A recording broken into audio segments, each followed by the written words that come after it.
Assalamu alaikum learners, hope you are all well. Today we're doing exercise 7.8. We're doing it again, but we're doing it in a different way. So it's addition and subtraction of decimals using common fractions. Now, obviously the other method is much easier, right? And if I were to test you, I would give you any method to choose. But sometimes we write common papers and then they will specify that add this sum using common fractions or add these decimals using common fractions. In that case, if you use the other method, obviously you would lose marks. So always read your instructions, and it says here using common fractions. So I'm going to do my own example before I do one from the textbook. Let's say I have 0,11 plus 0,22 plus 0,25.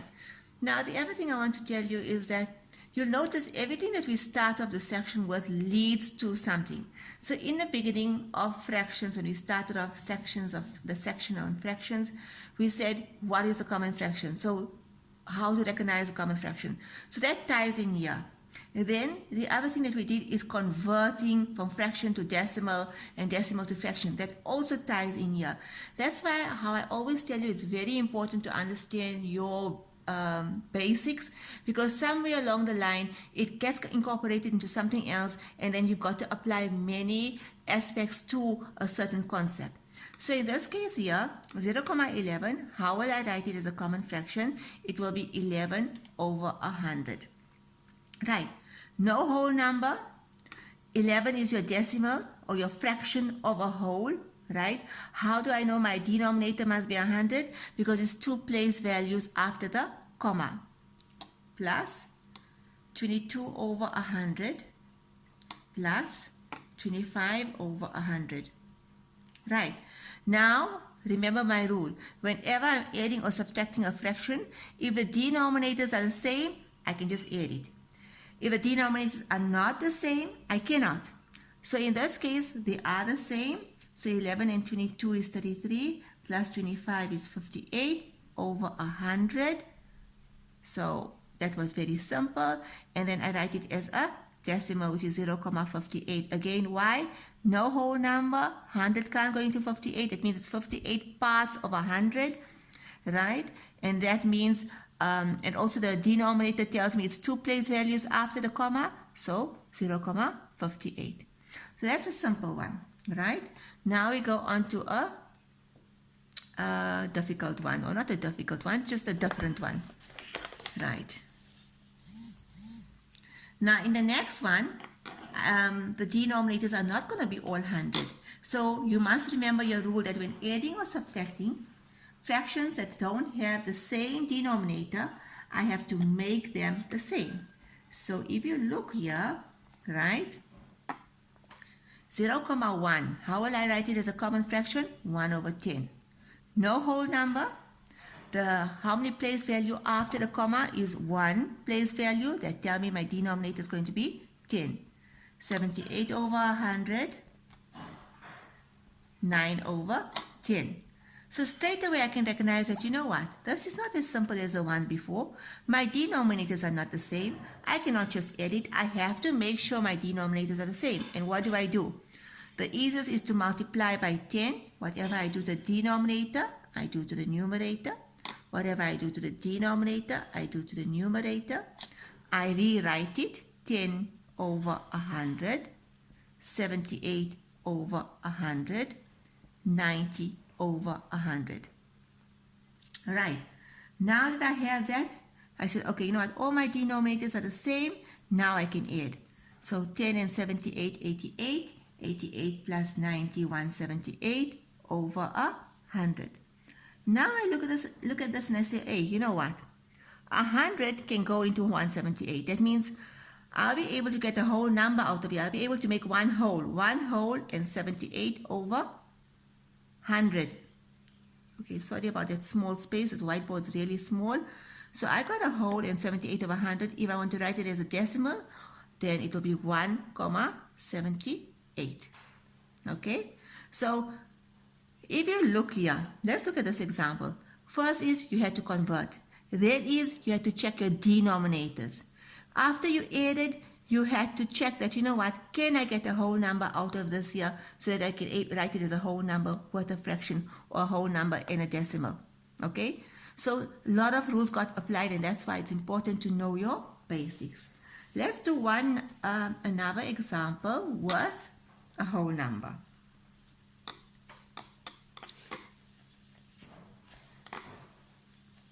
Okay, so 1,3 plus 2,34 plus 0,10.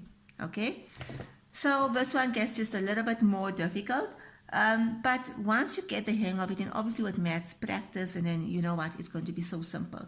So that whole number, remember I'm writing as a common fraction, 3 over 10, 34 over 100, and 10 over 100. So that's converting.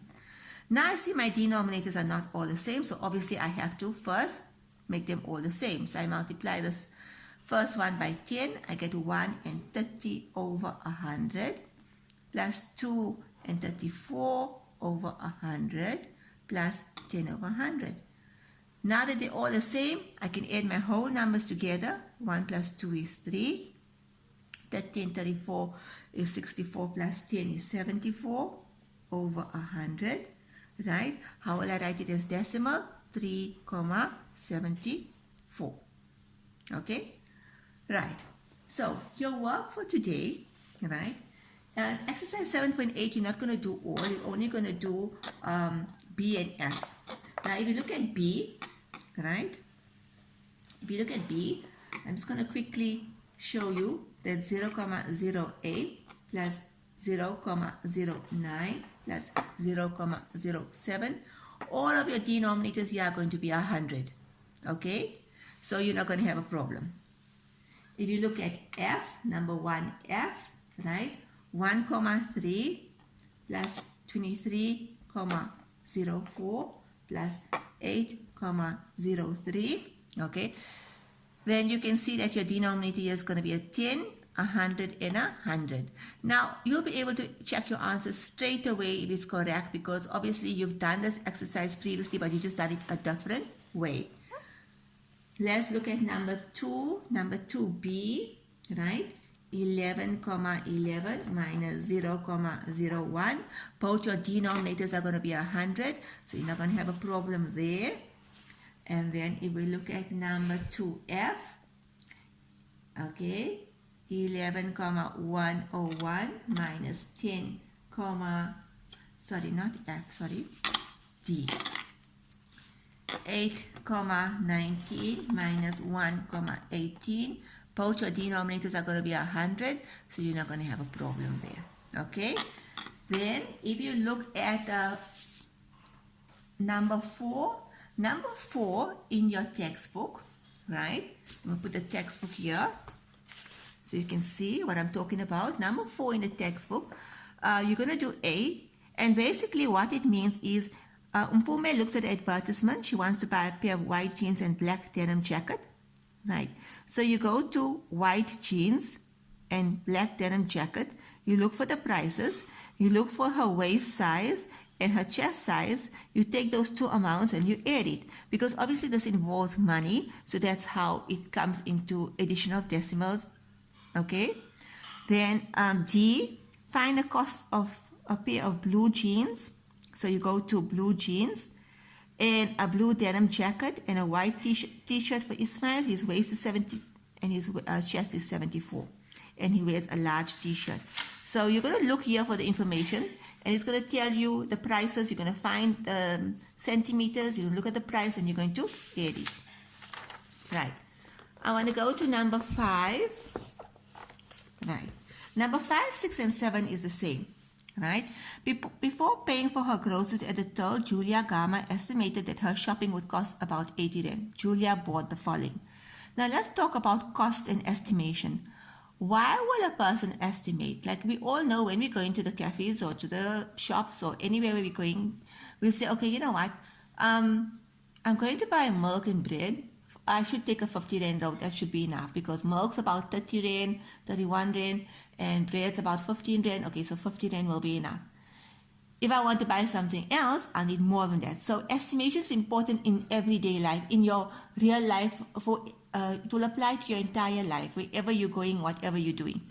So that's where estimation comes in. So she estimated this is how much she needs for her groceries, right? So it says use a calculator to find the actual cost of her shopping. So you can edit with a calculator. Was her estimate high or low? So once you get that amount, if it's more than 80 rand, obviously her estimate was low. If it's less than 80 rand, then her estimate will be high. And was it a good idea? Obviously, it's always a good idea. You don't want to go to a shop, you want to buy something, and then you come to the turn and realize that, you know what, I don't have the money. It can be embarrassing, okay? You want to go with the exact amount of money. And also, when you get change, I mean, who doesn't get happy when they receive change from the shopkeeper? So 5, 6, and 7 is similar. All of them ask you to find the actual price, the estimated price, and whether it's high or low, and that's about it. So enjoy your lesson, and if you have any problems, please, you can contact me. I will send a screenshot of the lesson, of the textbook on WhatsApp. Jazakallah.